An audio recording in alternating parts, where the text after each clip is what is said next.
হুম। আমাদের ছাত্র ভাইদের উদ্দেশ্যে আজকে কিছু কথা একবারই না বললেই নয়। যেটা হলো, আমাদের ছাত্র ভাইরা আজকে যেগুলো করলো খুবই ন্যাক্কারজনক ঘটনা ছিল এগুলা। আজকে জাতীয় শোক দিবস।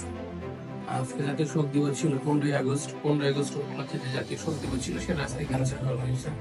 যাই হোক, এরপরও হলো জাতীয় শোক দিবস উপলক্ষে যারা বঙ্গবন্ধুকে ভালোবাসে, বঙ্গবন্ধুর আদর্শকে ভালোবাসে, বঙ্গবন্ধুর আদর্শকে ভালোবাসা বা বঙ্গবন্ধুকে ভালোবাসা মানে কিন্তু আমলিগ করা না বা আমলিগের রাজনীতির সাথে তা সংযুক্ত হওয়া না। এটা বঙ্গবন্ধু হলো বাঙালি জাতির জনক। সে যার ডাকে হলো দেশ স্বাধীন হয়েছে, সে হলো জাতির জনক।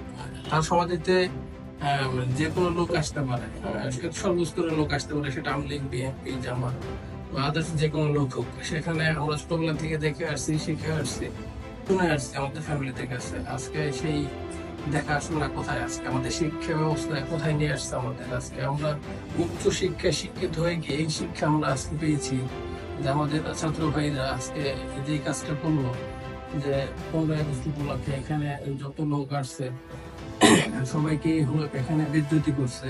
অনেক মানে বৃদ্ধ বাবার বয়সী আছে যাদের উলঙ্গ করে, অর্ধলঙ্গ করে এখান থেকে হলো কান ধরে উঠবস করে এখান থেকে ফেরত পড়াইছে। অনেকের গায়ে হাত তুলছে। আমার নিজ চোখে দেখা, যেটা হলো আমি 7টা-8টার দিকে যখন গেলাম, দেখলাম যে আমার সামনে 2-3 ভাইকে অধর মানে মারপিট করতেছে। আসলে এটা কি শিক্ষা? এটা কি আমাদের জাতির কাছে, বা এটা হলো আমাদের স্টুডেন্ট ভাইদের কাছে আমার প্রশ্ন। আপনাকে এই শিক্ষায় শিক্ষিত হয়েছেন, আপনাকে এই শিক্ষায় শিক্ষিত, আপনাকে এই দেশ স্বাধীন করছেন, আপনাকে এইটাই চাইছেন যে দেশটা এরকম হবে? বঙ্গবীর কাদের সিদ্দিককে দেখলাম তার গাড়িটা ভেঙে চুরে একবার টসটস করে দেওয়া হয়েছে।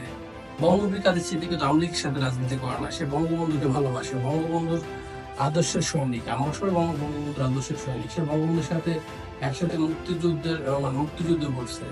তাকে একটা ভাঙার মানেটা কি? মানে সে বঙ্গবন্ধুকে নিয়ে কিছু কথাবার্তা বলছে এর জন্য? আসলে আপনাদের মেধা কিরকম? মানে আপনারা কে মেধা করছেন? আসলে কি আপনাদের মেধা এখানে এসে ঠেকছে? আপনাদের বিবেক বুদ্ধি কিরকম? আসলে ভাবতে অবাক লাগে যে আল্লাহ পাক সবাইকে জ্ঞান দিছে, আমাদের সবাইকে বুদ্ধি দিছে। আপনাদের জ্ঞান বুদ্ধি কিরকম জায়গায় এসে ঠেকে গেছে?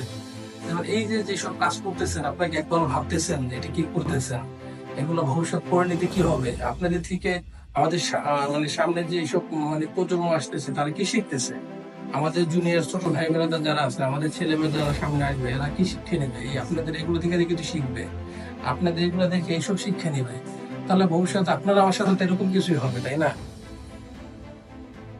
আসলে বলার মতো কোনো ভাষা নেই যে আজকে এরকম একটা দিনে, এরকম একটা সুখ দিনে আপনারা এরকম কাজ করতেছেন বা করতে পারলেন। আপনাদের বিবেক বুদ্ধি একটু যে সাড়া দিল না, নাড়া দিল না।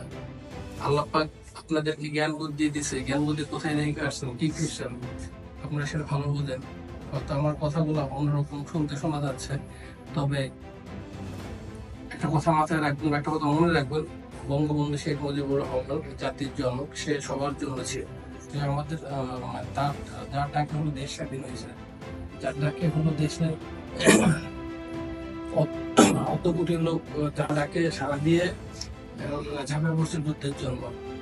আজকে সেই বঙ্গপিতা, সেই বঙ্গবন্ধু শেখ মুজিবুর রহমান, আজকে তার কদর বা তার সম্মান আমরা করতে জানি না। তো আজকে আপনারা এই যে মানে বললেন স্বৈরাচারের বিরুদ্ধে দেশ স্বাধীন করছেন, আপনাদের কদর কে বলবে? দেশটা কি করতেছেন আপনারা? আসলে কোন দিকে নিয়ে যাইতেছেন? আপনাদের উদ্দেশ্য কি? আসলেই আপনাদের উদ্দেশ্য কি ভাই, এটা বুঝতেছি না। তবে আমার রিকোয়েস্ট যে আল্লাহ পাক সবাইকে জ্ঞান দিচ্ছে, আপনাদের জ্ঞান বুদ্ধি ভালো জায়গায় লাগান, ভালো কিছু করেন, দেশের জন্য ভালো কিছু করেন, দেশকে ভালোবাসিও, কাজে লাগবে। ঠিক আছে? ধন্যবাদ সবাইকে। জয় বাংলা, জয় বঙ্গবন্ধু।